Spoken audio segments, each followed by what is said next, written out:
దేవుడి మందిరం చిన్నదా పెద్దదా అని కాదు, దేవుడికి దీపం పెట్టుకున్నామా లేదా అన్నదే మనకు కావాలి.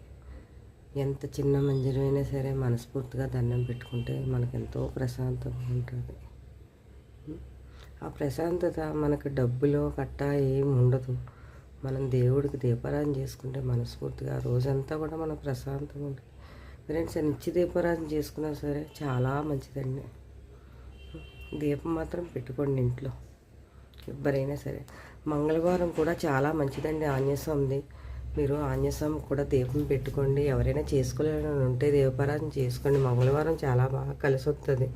అంటే ప్రతిరోజు కలిసి వస్తుంది కాదంటలేదు, కానీ ఆంజనేయస్వామికి దీపారాధన చేసుకుంటే ఇంకా కలిసి వస్తుంది మీకు. ఎందుకంటే నేను నమ్ముతాను ఆ దేవుణ్ణి బాగా. నాకు అందరి దేవుళ్ళన్నా ఇష్టమే కాదని అంటలేదు. నేను ఎక్కువగా నమ్మేది ఆంజనేయ స్వామి, హనుమంతుడిని బాగా నమ్ముతాను. నాకు అంత ఇష్టం. ఏ దేవుడు ఈ దేవుడు ఆ దేవుడు అని లేదు. మళ్ళీ నేను విమర్శిస్తున్నానని అనుకోద్దు. మంగళవారం ఎవరైనా చేయలేని ఉంటే కంపల్సరీ చేసుకోండి.